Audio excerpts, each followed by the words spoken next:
All right, guys, welcome back to the Everything College Football Podcast. Today, me and Nick are looking at our way too early preview for LSU and USC, one of the most exciting games in Week 1 being played on that Sunday opening weekend, 7:30 p.m. on ABC.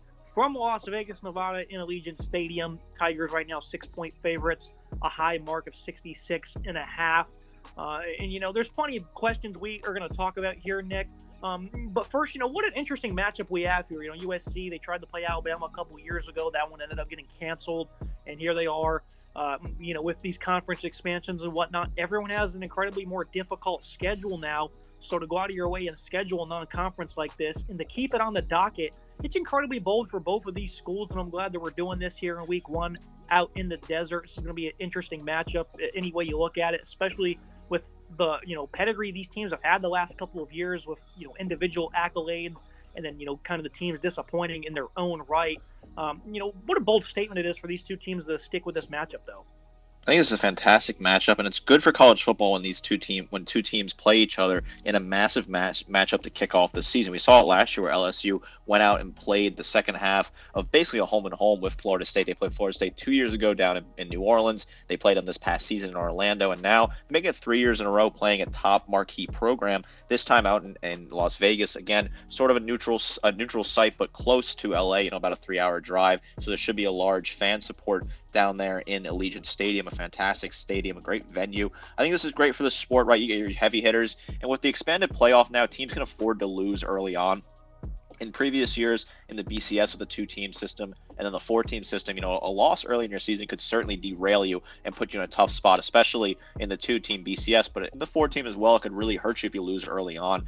Now we're going to see, in my opinion, what seems like could be potentially more of a college basketball model where teams play each other in tough games because the losses don't impact you as much with an expanded playoff, where if LSU loses this game but goes out to win the SEC, they still get in the playoff, or even if they get a one loss in the SEC, they can still find their way in the playoff as one of the 10, 11, 12 seeds at this point in time. So I think more athletic departments and teams, we've seen that a lot of future scheduling, will schedule these big marquee matchups on Week 1, and it's great for the fans and the consumer. This game's on Sunday nights. It's got its own time slot where you can really sit down and watch and enjoy two of the premier programs in college football battling it out.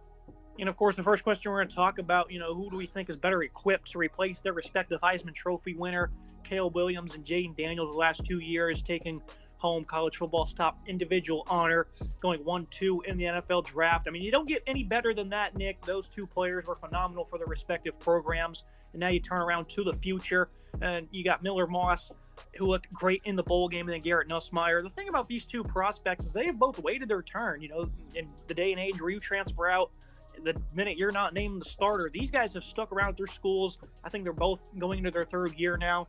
And we'll start with Garrett Nussmeier. This is a guy that, the last 2 games of 2022 really shined when he was given the keys. This guy throws with some legit heat, big-time arm, great ball placement, a confident gunslinger mentality. The arm talent does not waver on the run either. This guy can make plays under duress and moving backwards after a phenomenal spring game where he just looked incredibly calm, was dishing out dimes for the time he was in that game. His Heisman odds, I think they got cut in half. They skyrocketed. Garrett Nussmeier.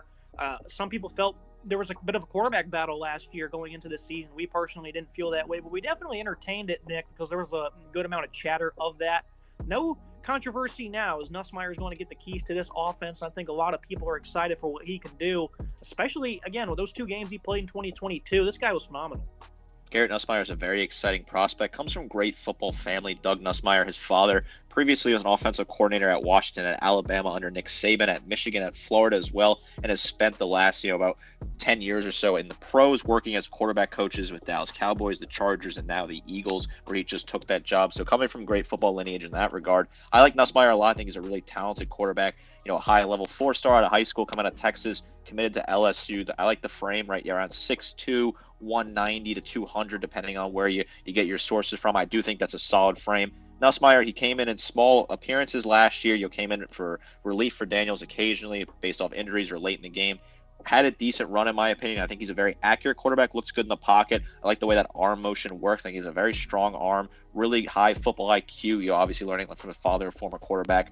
I think Nussmeier has a lot of opportunity to step up as long as the weapons around him can be up to the level that previous LSU wide receivers have set, considering they're replacing two really high-end talents in Malik Neighbors and Brian Thomas. If the weapons around him working, I think Nussmeier has all the keys in his own repertoire to get him to a successful point where he can complete these passes and find his targets. Yeah, I misspoke. These guys are actually going to their fourth year each with their program. I mean, you don't see it at all in college football, Nick, and that rewards you with being a starter at a high-end program.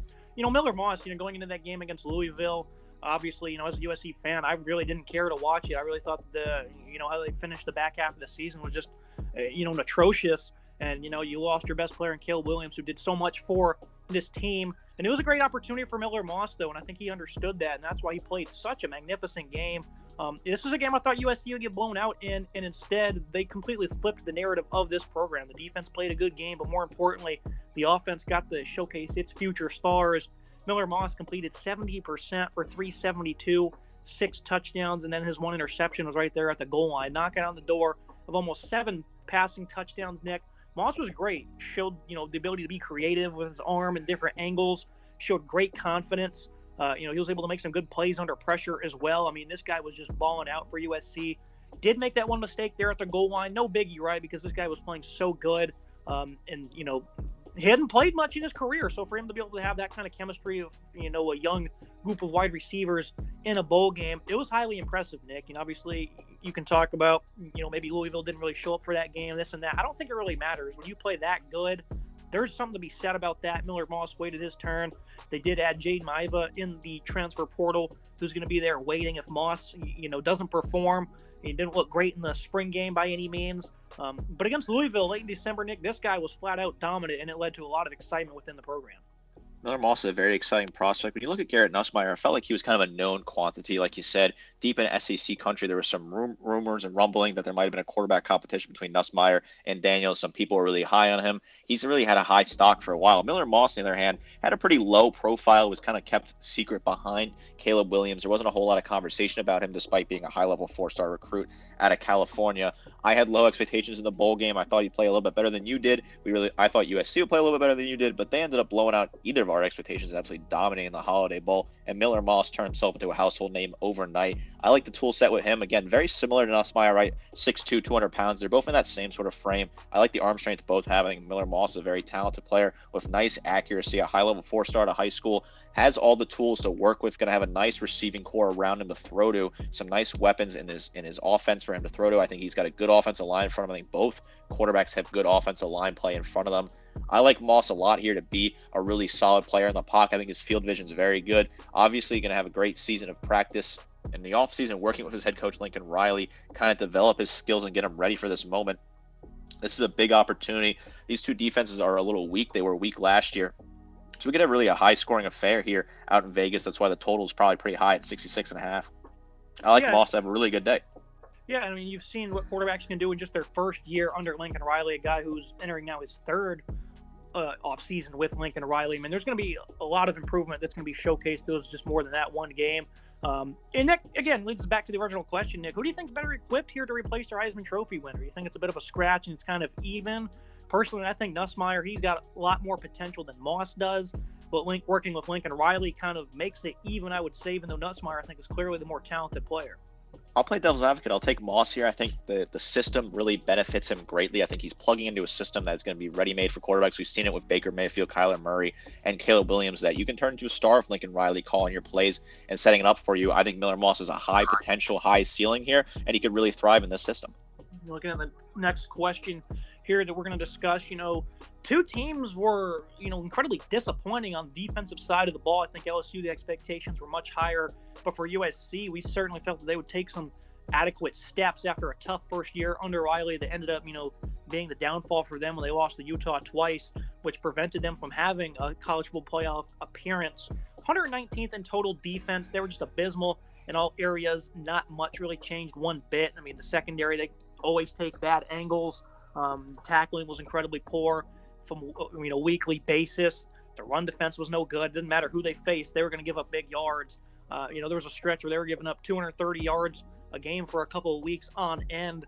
And the one team that didn't, over the back half of the year, eclipse 200 rushing yards was Oregon, where they had 400 plus through the air, 6.1 yards per play for USC's defense. Just a lot of awfulness, really, Nick. And even in the Colorado game, they were up big with the offense. The offense started stalling out, and this defense was just getting absolutely abused. Now, they did step up and make some big plays, like against Cal in Arizona. And they stopped and stuffed 2-point conversion attempts that won them those games. But still, this team costed them. The Utah game, for example, their last breath at a Pac-12 championship in that game came to a crushing end with just some bad plays from the defense, undisciplined penalties, and then that last drive, missed tackles. The way I would describe this USC defense, Nick, is when there'd be misdirection plays by the opposing offense, all 11 players would bite every single time. They finally made the change with Alex Grinch at defensive coordinator. They bring in Deonton Lynn. A lot of transfers we'll get to in a second. But that really sums up USC's defense. But it's not, wasn't as shocking, right, as like LSU giving up 28 points per game. You saw early on how bad they were as well. Gave up 300-plus passing and 300-plus rushing to Ole Miss on September 30th. And, a week earlier, Arkansas was a little bit better than they probably should have been on offense.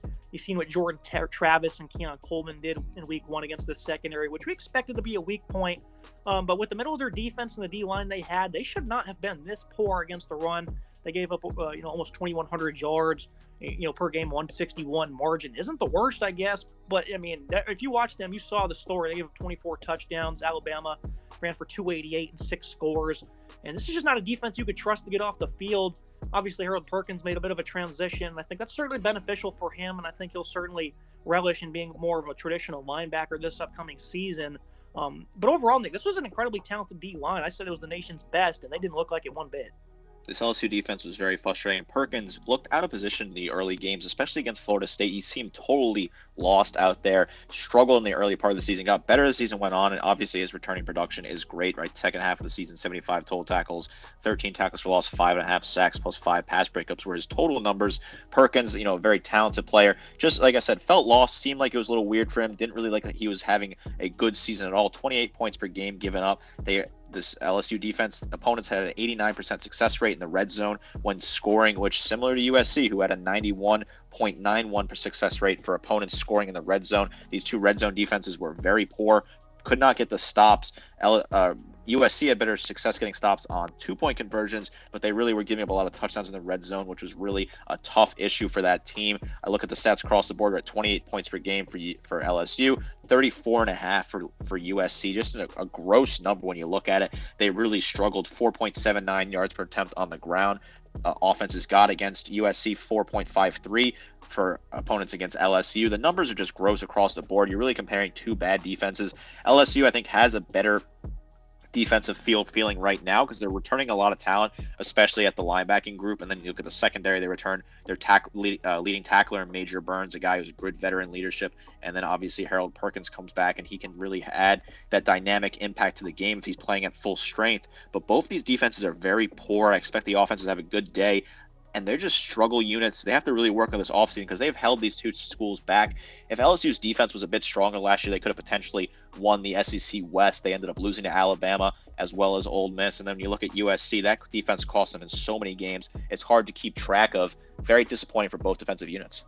And for LSU, Harold Perkins ended up being very productive. It was still kind of quiet, though, because, the unit overall was just so poor, and he ended up being really tremendous in coverage for them. So I still think he's one of the nation's top defenders. That's, kind of been overshadowed. Blake Baker coming over from Missouri after a good year from his defense. Braden Swinson, he was a transfer from Oregon. He ended up being tremendous for them. He comes back from his defensive end position. Defensive line certainly a little bit more watered down than it was coming in the last season. So I certainly want to see what improvements they can make with a lot less talent. They didn't, opt to bring in too many guys from the portal, so they're going to be rocking the majority of what was last year's defense. Greg Penn, West Weeks, some veteran linebackers alongside Perkins, like you said, guys like Major Burns, Zy Alexander, Sage Ryan. So they're keeping some continuity in the building. That's certainly always important when trying to improve and not just doing a massive overhaul. So we'll see what, Brian Kelly can accomplish on that side. For USC, though, Lincoln Riley, he's been aggressive this offseason, Nick. You see what he's been doing on the recruiting trail down in the southern areas in Georgia and Florida. It was a couple weekends ago where he went down south and he picked up 4 or 5 high-end recruits. This guy, he heard the noise, Nick, and he's clearly trying to improve this defense. I don't think he's worried all that much on the offensive side of the ball. They didn't really pick up too many elite transfers on that side of the ball. And they're really focusing on this defense. You got to love that Riley's hearing the noise and he's not turning a blind eye to it. Picked up some nice guys, especially in the secondary. Kamari Ramsey and John Humphrey followed Deonton Wynn over from UCLA. Akil Arnold and his brother Easton Mascarenas Arnold are joining this defense from Oregon State. Guys they faced in conference, Nick. So they're well aware of how talented these players are. Barrett Alexander at one point looked like he was going to hit the portal. He ends up staying put. This is a defense that's having some better turnover, Nick. I think these recruits, especially in the secondary, are going to have a big impact. But overall, it's going to be a sit and wait game because they have just been that poor. And even when they do something good, a guy like Alexander would ruin it with a bad penalty. They just could not catch a break. The only stop they had against Washington, I remember that game, was where it was a 15-yard clipping penalty or something on the offensive line. What do? Block the punt right after. Good things happen when they can get stops. It's just very far and few.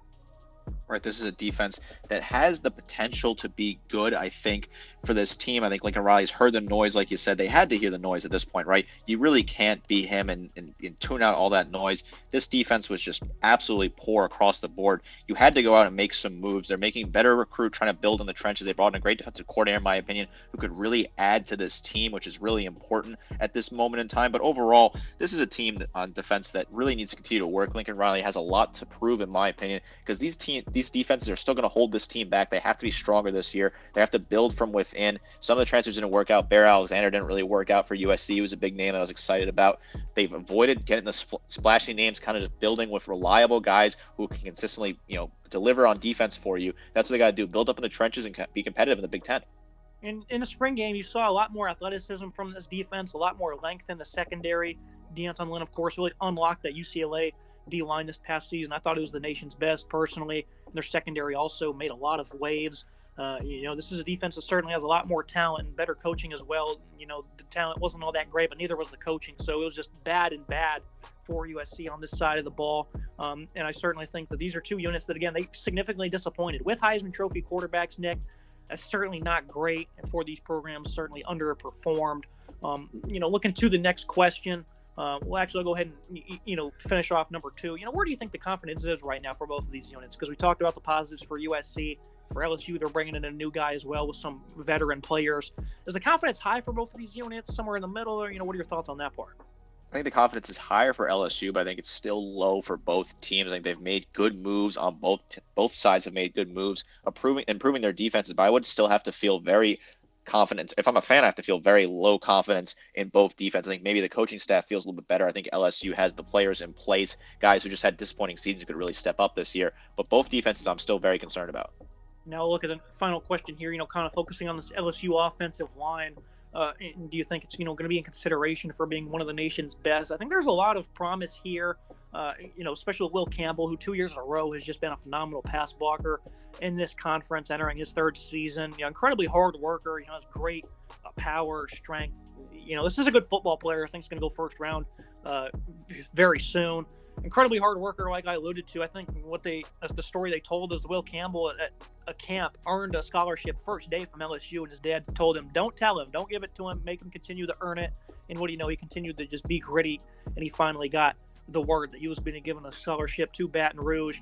And he's just rewarded LSU at this left tackle spot. Phenomenal ball player. And the rest of the unit's kind of starting to catch up. Garrett Dellinger, this is a guy who at left guard has really started to develop. A guy that probably had some, high expectations, hasn't exactly came into them yet, but I think he's ready to become, an all-conference-like player. They're getting Miles Frazier back, who's also a really good pass blocker at his right guard spot. Emory Jones was pretty poor 2 years ago in his freshman season, wasn't as good as Campbell, but he was significantly better. His right tackle spot, he's a player who's going to continue to get better, only allowed 2 sacks this past season. He's also a pretty sound run blocker for them as well. And then at center, of course, you're going to lose Charles Turner, who was really good, but DJ Chester, I'm pretty sure this was a former 5-star recruit up front for them. This is an offensive line, Nick, that played very good last year. Obviously, Jaden Daniels was just such a heck of a playmaker, so he's certainly significantly boosted those rushing statistics. So we certainly want to know how they will do when they're forced with not being able to use Daniels' legs, and I think they'll perform pretty well. I think the Missouri game was a good inclination of that, where they just continued to feed their running backs, and their running backs played pretty good. Logan Diggs had a season high rushing in that game against a pretty good defense. I've talked about in the past how deep they are at running back. But this offensive line, they're going to have a heavier load to lift now, Nick, because Daniels, obviously, his speed was tremendous. He was going to get you 100 yards easily every single game. Now they're going to have to do a little bit more heavy lifting. And obviously, Nussmeier, even though he's athletic, he certainly wants to remain in the pocket because that's where he can do his most damage.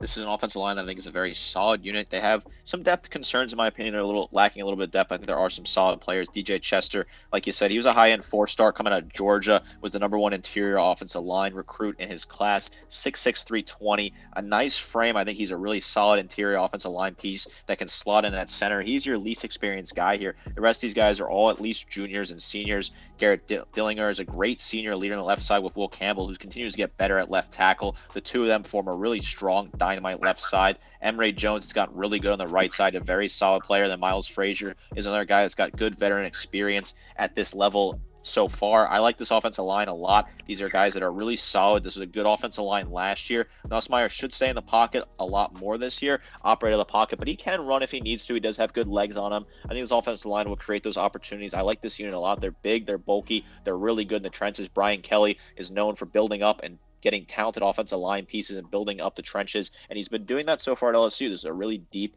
offensive line in terms of their size right now. The depth, I'm concerned about that. I said that earlier, but I think this is a unit that's really large, really big physical people movers, really solid offensive line here for LSU. Yeah, and the Tigers last year ranked first nationally in fewest tackles for loss allowed. So, I mean, phenomenal statistics already coming into this season. Especially when you're getting a former #1 ranked interior offensive lineman in Chester joining the fold there at center. I think this is a great offensive line. Am I ready to call them the nation's best right now? Probably not, but I think top 3, top 5 is certainly the guarantee at this moment. And again, you're playing defense that was just abysmal against the run.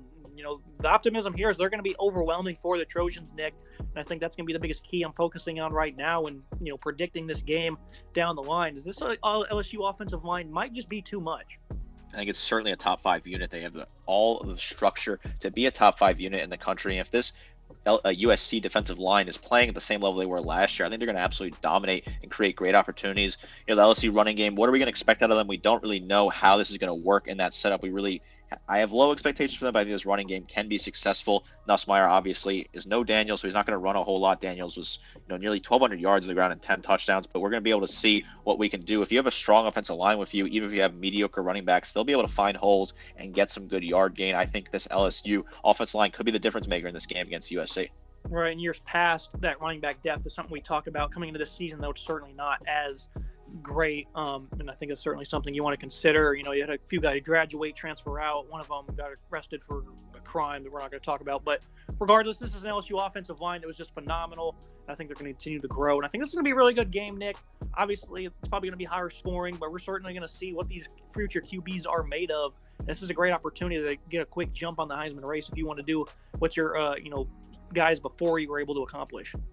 This is a very exciting game. Like I said, I'm excited about this game. 2 potential Heisman quarterbacks in the future. 2 guys that are really exciting. 2 offenses that should put up a lot of points. I think the over at 66.5. You got to take a look at that if you're going to be betting on this game. LSU -6, a very intriguing line this far out. Obviously, we're going to monitor that and see what it looks like closer to August and early September when this game is being played. This is a very exciting matchup that I can't wait for. Make sure you guys like, comment, subscribe. See you next time.